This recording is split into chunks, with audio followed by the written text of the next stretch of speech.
Okay, so here we go, guys. We're going to finish the novel today. Pretty excited by it. I've really enjoyed reading this book with you guys. It's been a magical experience for me, at least. So again, I am posting this on YouTube for our remote and distance learning. So I do need to give a shout out and thank you to Simon and Schuster for allowing us to do this, because it's pretty cool of them to do that. All right, so without further ado, oh, that's the back. Oh,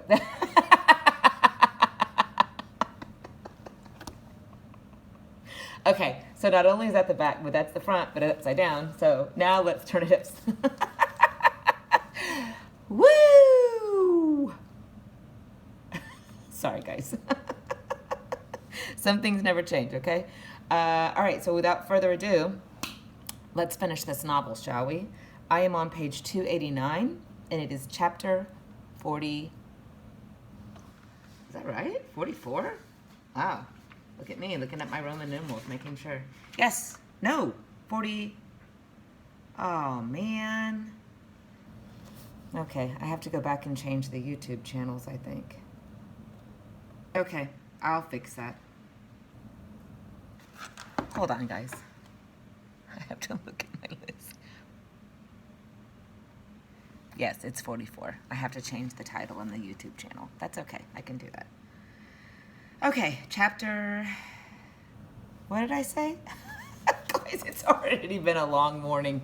Okay, 44. I got it, guys. All right. Saturday, January 18th, 1777. That the question was not whether by a declaration of independence we should make ourselves what we are not, but whether we should declare a fact which already exists. Thomas Jefferson about the writing of the Declaration of Independence.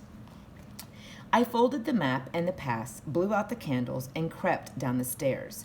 I took the scissors out of the sewing basket in the kitchen and snipped the threads of the hem of my cloak. I opened the map flat, inserted it between the lines. Ooh, I'm struggling this morning. I opened the map flat, inserted it between the lining and the woolen layer, and then quickly resewed the hem. Guys, she's really got to keep this secret because it just is a document that she's not supposed to have. Next, I dressed myself in all of my clothing, 2 shifts and 2 skirts, my cloak, shawl, and the blanket from my pallet. I took the basket from the high shelf, loaded it with bread, hard cheese, and a piece of dried beef I cut from the slab hung in the pantry. As I put the beef back, I studied the loose board in the back of the pantry. I pried it up. I removed the lead piece from the king's statue and my cloth packet of seeds. Here we go. After some consideration, I took out common sense too, and stuck all of it in the pocket I wore under my skirt, along with the false pass. I walked down the hall and reached for the handle of the front door, and I stopped. Lady Seymour lay in the silent parlor, and I doubted that anyone had thought to put wood. I doubt that anyone had thought to put wood on the fire for her. That was my chore. No, not anymore. I was quit of this place. I reached again for the handle, but she was all alone, old, maybe freezing. It would only take an instant. So she's going to do the right thing. I stepped into the parlor. Lady Seymour lay in her bed, her eyes closed, the covers barely moving. Her fire was near burned down to ash. I quickly added logs and blew on the coals until small flames jumped up and bit into the wood. She would not die of cold this night, not on my account. I was halfway out the door when I saw her silk reticule hung from the back of the chair. Sorry, guys, I was marking something real quick. Back of the chair.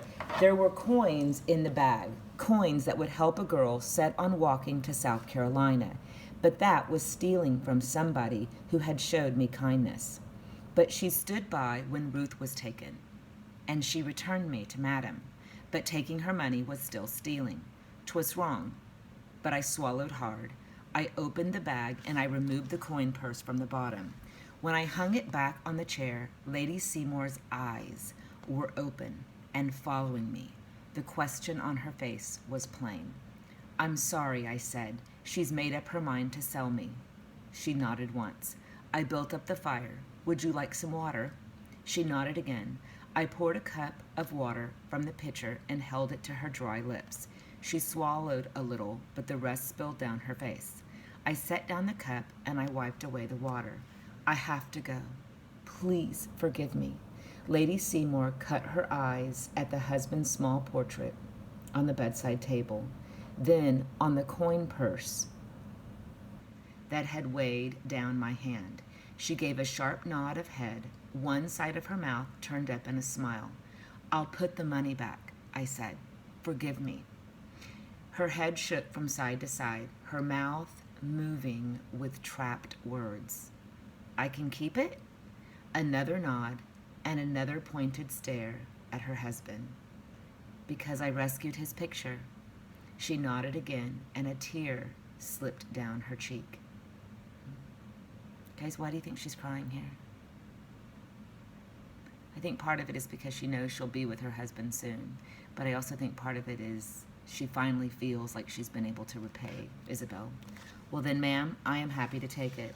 As I set the coin purse in my pocket, she opened her mouth and a small sound escaped. Remember, she hasn't spoken in a long time. Did you say something, Lady Seymour? I leaned in close, though it scared me, for the smell of death hung over that bed like a fog. Her lips moved again, forming her last word to me, a whisper almost too faint to hear. Run. I opened the front door of the locked-in mansion. I looked up the street and down, not a soul in sight. I picked up the basket. I tightened the basket across my shoulders. I stepped over the threshold, and I closed the door behind me. I walked down the front steps, and I turned west. My plan was simple and foolhardy. Steal a rowboat, cross the river to Jersey, and walk to Charleston. I was counting on the commotion of the Queen's Ball to distract folks. If I could get to the boat in time, the tide would help me pull away from New York. At the first corner, my feet stopped. This is where I turned north most mornings to head up to Bridewell. I urged my feet west toward the wharf. They did not listen. So she's telling herself, go, get out of town, go, go, go, go. But then this Bridewell is beckoning her. It's calling towards her. My remembery called up the feel of being locked in the stocks, of my face being burnt, of him watching me across the courtyard, him watching out for me. 'Twas Curzon who made sure that I survived. 'Twas he who had been my steadfast friend since the day they brought me here. I couldn't. It would be hard enough for me to sneak past 2 armies and not get stolen again by someone who would tear up my pass. And I didn't even have a pass for him. How to explain that? No, I couldn't. I looked west toward the river and then north and then west again. No, not couldn't. I shouldn't, but I had to. I had a debt to pay. Good evening, sir, I said, holding out my basket to the huge soldier, Fisher. Ah, remember when I said Fisher was going to come back into play? He's the one who likes to eat, and she holds out her basket to him. She's like, hello. So that's why she wrote about him on page 258. So go back and look at that because I questioned it, and that's why. Good evening, sir, I said, holding out my basket to a huge soldier, Fisher, who opened the door of the Bridewell guardhouse. Fisher grunted and yawned. What's your business here? It's going on midnight. I prayed that the Lord and Mama would forgive the river of lies about to flow from my mouth. Colonel Hawkins sent me, sir, to clean the cells, as you suggested. The guard stepped inside, and I followed him. He sat heavily in the chair and drank from a mug on the table. Terrible late to be cleaning cells. The colonel got wind of a prisoner inspection that was coming. Nobody told me, he growled, and I swallowed hard. Should I flee and give up on this senseless plot? He spat into the fire. But they don't tell me nothing. What in the basket? Food to keep me alive for a week, I thought. Well, help yourself, I said.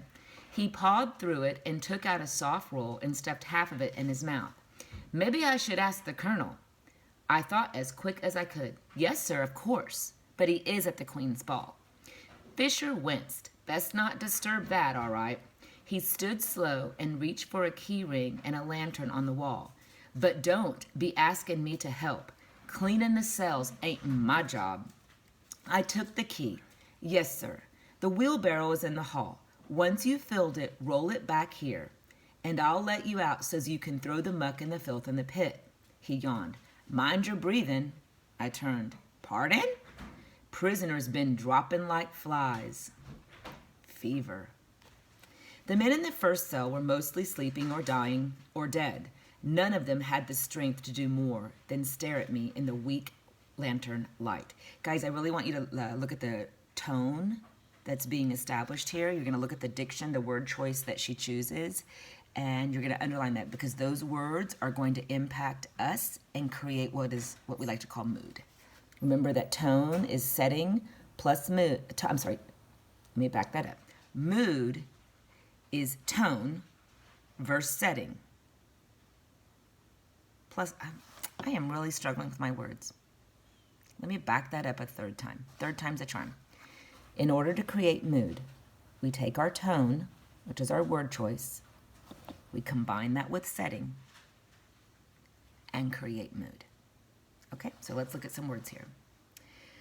I gagged and gagged again as I carried the overflowing chamber pots and forced myself to take a blanket from a corpse. Hurry, I screamed inside. Hurry, or it will be too late.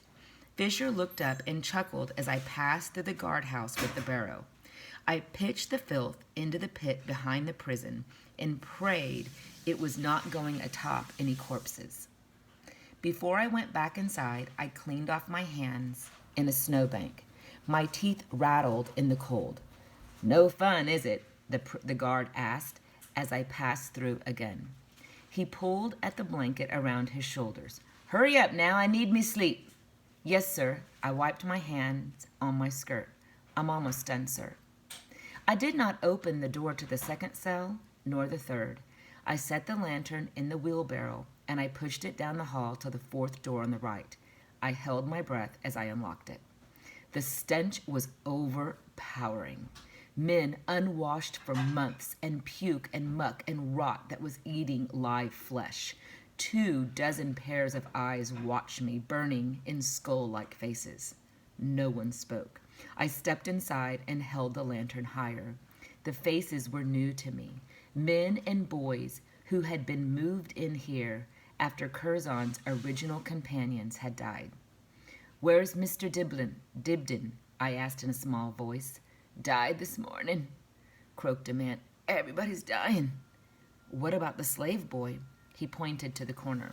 Curzon lay insensible, his skin burning with fever, his eyes rolled up into his head. I called his name and pinched him, but he did not look my way, nor did he speak a word. He'll soon be dead. Leave him. Run! A weight settled on my shoulders like a cloak of iron. I bent close to his ear. Shh, I whispered. I love the shushes all throughout the story. A blast of cannon fire sounded from the battery. More royal celebrations. A few of the men looked to the window. He's dead, I stood up. Can someone help me with the body? No one moved. Well, then I shall do it myself. I grabbed Curzon under his armpits and dragged him across the floor and out the door. It took no effort at all to load him into the wheelbarrow. He weighed hardly more than a large sack of potatoes or a full butter churn. I dashed back into the cell, snatched his hat out of the shaking hands of a man who was putting it on his own head. I grabbed the lantern and I closed and locked the cell door. I could not ponder the fate of the rest of the men. Some things were not to be borne. It's a cool sentence. Before I pushed him down the hall into the guardhouse, I covered Curzon with the filthy blanket that I had stolen from the first cell. You're dead, I hissed. No noise. In the guardhouse, Fisher was sitting on his bed, leaning against the wall and snoring. He roused some as I shut the door to the cells. Got a nasty load here, I said. Might take a bit to bury it. He nodded, already half asleep. As I pushed the wheelbarrow into the night, my legs shook so hard. I thought sure they would set the earth to trembling and bring the whole building crashing to the ground. All right, so guys, she's super nervous. The author shows us that she's nervous. She doesn't actually say, hey, she's nervous. She just describes it through the words and her actions. So guys, you realize that she's smuggling Curzon out of prison to save him for saving her life earlier. Chapter 45. Saturday, January 18th through Sunday, January 19th, 1777. Everything that is right or reasonable pleads for separation. The blood of the slain, the weeping voice of nature cries, 'tis time to part. Thomas Paine, Common Sense. So these 2 pages here, both 296 as well as 297, guys, it's all suspense. It's suspense until, we get to the very, very end. Okay. The prison was 10 blocks from the wharf. I covered the first blocks as fast as a girl pushing a near-dead lump of a boy could. Then I stopped. Guys, that then I stopped is super abrupt. So that lets us know that whatever causes her to stop is something drastic. It literally stops her in her tracks. The sentry fire, so it's guards. The sentry fire was lit at the corner, burning between us and the last 2 blocks of the ward.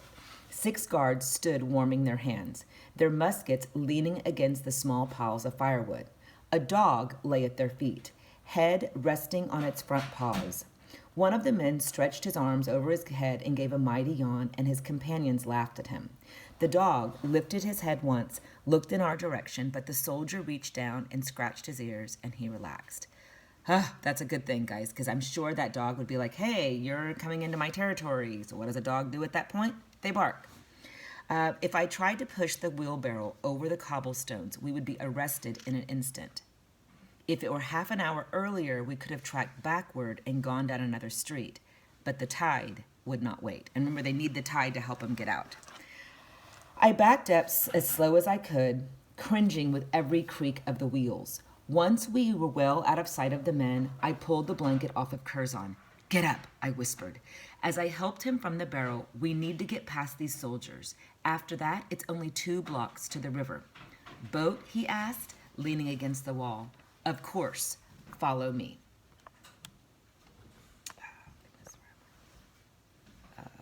I'm sorry, guys, I lost my spot. Okay, follow me and stay close. He took 1 step forward and collapsed against me. The 2 of us crumpled to the ground. No, I scolded as I stood and I pulled him to his feet. You will have to try harder. Sorry, country, he muttered. He was not strong enough to walk on his own, and I was not strong enough to carry him on my back, not after having pushed him so far. I'm trying to visualize this. Can you imagine the panic? Their hearts must be just beating like crazy. Even Curzon's, even though he's in such bad shape.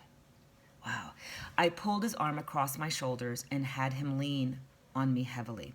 Step quiet, I whispered as we drew closer to the corner again. 20 paces of open street separated us from the shadows on the other side. One of the soldiers walked to the woodpile and picked up a split log, carried it to the fire, and tossed it on the flames. For the moment, all of the men had their backs to us. Ready, I said in Curzon's ear. He nodded. I drew a deep breath and we started to walk, soft as we could. 20 paces stretched into 20 miles. That's a good sentence. Every faint crunch of our shoes sounding like gunshot. 5 steps, I counted silently. 6. 7. Curzon had little strength in his legs. He faltered and almost fell again. I wrapped my other arm around him and clutched his shirt. 8. 9. 10. The dog lifted his head. He stared straight at me, and he barked. One of the soldiers, startled, shouted, "Look at that!" and pointed to the sky. Guys, do you remember what it is? Do you remember the sequence of what's going to happen with the Queen's birthday party? All right, The heavens exploded into red glares of rockets and white fountains of light. Curzon and I stood as if planted, amazed by the sight of fireworks being shot off in honor of Queen Charlotte. The dog barked furiously in our direction, but the soldiers were all staring at the illuminations above. The noise rolled up in booms that sounded like thunders and cannons. The men all smiled and laughed at the spectacle. I dragged Curzon across the street and down the last 2 blocks of the wharf. It was dark, no watch posted, as I had hoped. "Thank you, Mama," I muttered as we crawled into a rowboat. Curzon groaned. "What do you say?" I untied us from the wharf. Never mind. He was already insensible again as I picked up the oars. Sorry, guys, they're eating over here, so it's a little bit distracting, but that's okay. I rode the river. Guys, again, back to the water motif. We have the river, and think back to the parallel between River Jordan. Find your freedom. So here she is, oddly enough, or actually appropriately enough, having to use a river to find that freedom. I rode the river like it was a horse delivering me from the devil. My hands blistered. The blistered popped. They reformed and popped again. I rode with my hands slick with blood. My back, my shoulders, my arms, they pulled with the strength of 1,000 armloads of firewood split and carried, of water buckets toted for miles. The burdens of every day, of every New York day and every New York night boiled into 2 miles of water that I was going to cross. Set after set of the Queen's fireworks exploded over the roofs of the cities, over Canvastown, over the mansions that held the King's subjects in their ball gowns and fancy dress uniforms. The fireworks blasted off, and everyone gazed into the sky, and I rode, and I rode, and I rode. Past their homes, aside their warehouses, underneath their cannons, and out into the open harbor betwixt New York Island and Jersey. My wits wandered some. About the time my hands started bleeding, tongues of fog oozed across the water and curled around the bits of ice that floated past. I saw in the fog forms of people. They never came close enough so that I could see their faces. Once I reached out, feeling a warm presence, but I near tipped the boat over and had to grab for the oar before it slid away. My hands plunged into the icy water, and I rode, and I rode. But it didn't hurt after that because my hands had froze. And I rode. Guys, get the repetition, have the distance that she's going. She's having to row and row and row. I rode and the tide pulled, and the ghost, who could indeed travel over water, tugged my boat with all of their strength. My eyes closed and the moon drew me west, away from the island of my melancholy. What a line. When my eyes opened, I knew that I had died and passed on to glory. Heaven was a crystal light with a white angel fire, colored peach at the edges. Heaven smelled of wood smoke, and I blinked. The Bible had not mentioned that heaven smelled of wood smoke. I blinked again. When I opened my eyes, they watered because of the bright morning light. The rowboat had come ashore in a tangle of bushes that had overhung a small bank at the side of the river.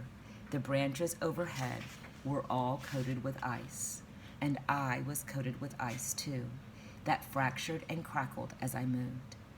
I looked at the water and then to the rising sun, and then to the water again. There were no houses, no ships, and no wharves. The river was narrowing and flowing out to sea, to the south. The sun rose behind the water.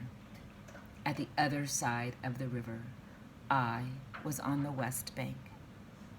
I was in Jersey. I had set myself free. I wiped the water that flowed down my cheeks and kicked at the stinking bundle at the bottom of the boat. "You alive?" I asked. The bundle groaned and pushed aside the shredded blanket. Curzon lifted his head enough to look at me, sitting there with a full grin on my face. "Where are we?" he asked in a thin voice. "I think we just crossed the River Jordan." I stood up, steadied myself as the boat rocked a little, and I offered him my hand. Can you walk? Dun, da, da, da. Yay! Can you walk? All right, guys. It's pretty cool.